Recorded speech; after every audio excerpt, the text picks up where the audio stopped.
మరింత జ్ఞానాన్ని ప్రసాదించు తెచ్చు. ప్రియులారా, ఇస్లాం ధర్మంలో ఒక ఆచరణ ఉంది. అది ఏమిటంటే అరబీ భాషలో అస్సలాము అలైకుం వరహ్మతుల్లాహి వబరకాతుహు. దీని అర్థం అల్లాహ్ యొక్క శాంతి, శుభాలు, సమాధానము మీపై మాపై వర్షించుగాక అని అర్థం.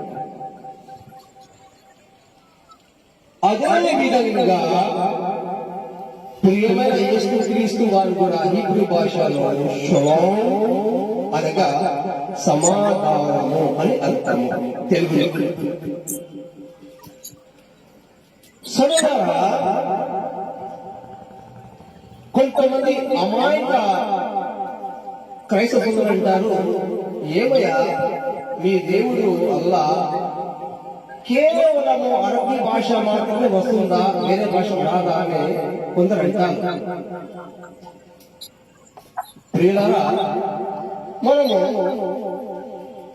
ఖురాన్ గ్రంథంలో సూరా ఇబ్రాహీం 14వ అధ్యాయము 50వ వాక్యాన్ని గమనిస్తే అక్కడ అల్లాహ్ అంటున్నాడు, ఓ ముహమ్మద్, ప్రతి కాలానికి, ప్రతి యుగానికి, ప్రతి జాతి వారికి వారి వారి మాట్లాడే భాషలో ప్రవక్తలు పంపాను. సోదరులారా, దీన్ని బట్టి మనము అల్లాహకు ప్రతి భాష వస్తుంది అని దీన్ని బట్టి అర్థమవుతుంది మనకు. ఎందుకంటే ప్రతి కాలానికి, ప్రతి యుగానికి, ప్రతి జాతి వారికి వారి వారి మాట్లాడే భాషలో ప్రవక్తని అల్లాహ్ పంపాడు. అయితే ఆ కాలంలో ఆ భాషలు, ఆ ప్రవక్తలు వెళ్ళిపోయిన తర్వాత ఆ మహామేధావులు ఆ గ్రంథాన్ని మార్చేశారు.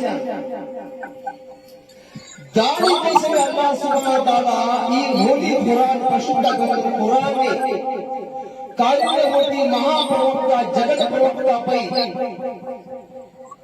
మక్కా మరియు మదీనా నగరంలో దైవ వాక్యము అనగా వహీని అవతరింపచేశాడు. ఈ ఖురాన్ గ్రంథము రక్షణ స్వార్థ, మార్గము, ఈ రక్షణ స్వార్థ ఖురాన్ గ్రంథము. ఈ ఖురాన్ గ్రంథము ఒక జాతికి, ఒక వర్గానికి, ఒక మతానికి, ఒక కులానికి రాలేపిల్లవా. ఈ ఖురాన్ గ్రంథంలో సూరా ఇబ్రాహీం ఈ వాక్యంలో ఏమైందంటే, ఈ ఖురాన్ గ్రంథము సర్వ మానవులకు దైవం ఒక్కరే అని తెలుసుకోవాలని ఈ ఖురాన్ గ్రంథాన్ని ప్రవక్త ముహమ్మద్ పై అవతరింపచేశాడు. జ్ఞానవంతమాలు గ్రహించాలని ఈ ఖురాన్ గ్రంథాన్ని అల్లాహ్ అవతరింపచేశాడు. ప్రియులారా, ఆలోచించండి, గ్రహించండి. ఈ ఖురాన్ అల్లాహ్ అంటున్నాడు, ఇది సత్యవాక్కు. ఓ ప్రజలారా, ఈ ముహమ్మద్ ప్రవక్త మీ వద్దకు సత్యాన్ని తీసుకుని వచ్చాడు, ఇతని నమ్మండి, ఇతని విశ్వసించండి, మీకే మంచిది అని చెప్తూ తర్వాత అంటున్నాడు, నిశ్చయముగా మరియం కుమారుడు యేసుక్రీస్తు అల్లాహ్ పంపబడిన సందేశహరుడు, దైవ ప్రవక్త. ఆయన పూర్వము అనగా యేసు పూర్వము అనేక మంది ప్రవక్తలు గతించారు, వెళ్ళిపోయారు. ఈ విషయాన్ని ఆలోచించాలి. ఇదే విషయాన్ని మనము బైబిల్ చూస్తే, బైబిల్లో అపోస్తలుల కార్యాలు 3వ అధ్యాయంలో 10వ వాక్యాన్ని గమనిస్తే, అబ్రహాము, ఇస్సాకు, యాకోబుల దేవుడు అనగా మన పితరుల దేవుడు యేసుక్రీస్తుని సేవకుడుగా మహిమపరిచి ఉన్నాడు. దేవునికి స్తోత్రం, అల్హమ్దులిల్లాహ్. మరి అదే విషయాన్ని ఖురాన్ అంటున్నాడు, వలా తఖూలు సలాసా, ముగ్గురిలో ఒకరు అనకండి, అనగా తండ్రి, కుమార, పరిశుద్ధాత్మ ముగ్గురు ఒకటి అనకండి. ఇలా చెప్పడం మానినండి, ఇది మీకే మంచిది.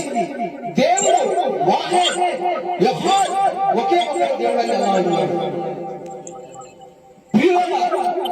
ఆలోచించండి, ఈ ఆకాశానికి భూమికి సృష్టికర్త ఒక్కడే. అదే విధంగా ఖురాన్ గ్రంథంలో అల్లాహ్ సుబ్హానహు వ తఆలా అంటున్నాడు, నేను మట్టి తీసుకొని ఒక బొమ్మ తయారు చేసి అందులో జీవాత్మ ఉండాలి.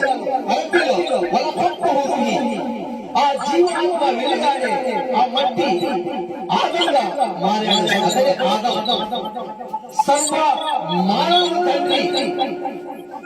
ఆ తర్వాత ఆదాము నిపుణుడి తన భార్యను సృష్టించాడు.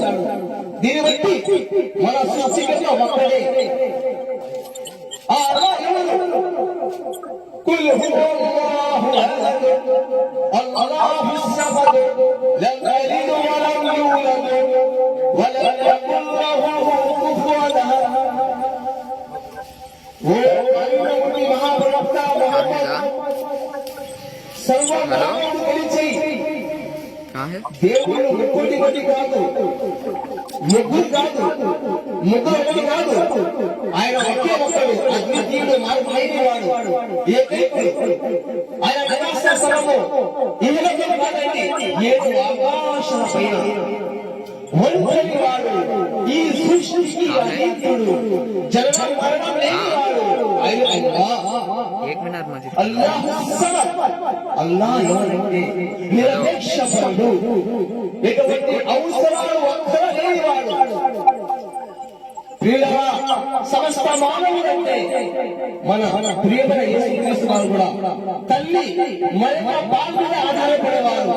అల్లాహ్ సమద్, అల్లాహ్ నిరపేక్షపరుడు, ఎటువంటి అవసరాలు ఒక్కర లేనివాడు. లం యలిద్ వలం యూలద్. అల్లాహ్ మీలాగా మాలాగా జన్మించేవాడు కాదు సోదరులారా. మరి జన్మించడం ఎవరంటే కేవలం ఒక మానవ జాతి, జంతువులు, జీవరాశులు జన్మిస్తాడు.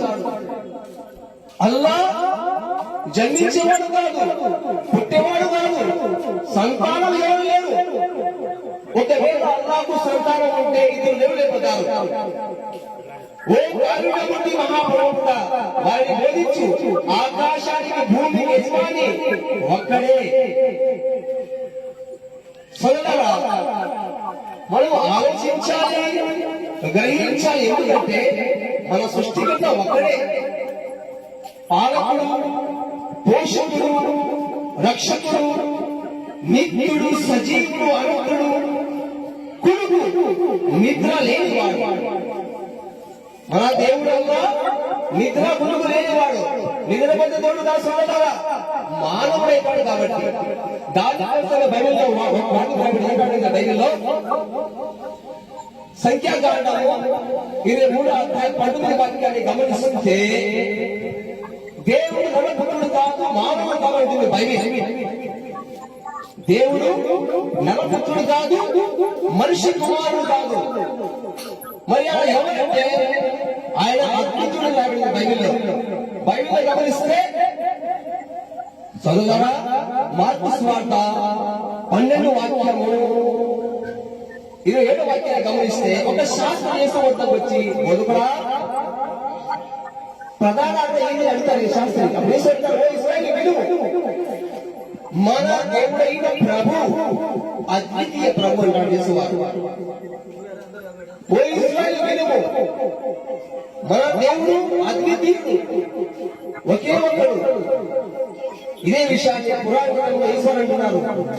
సూరే మరియం 19 చదివితే, యా బనీ ఇశ్రాయీల్ అబ్దుల్లాహ్ వ రబ్బి రబ్బకుమ్ హాజా సిరాతుల్ ముస్తకీమ్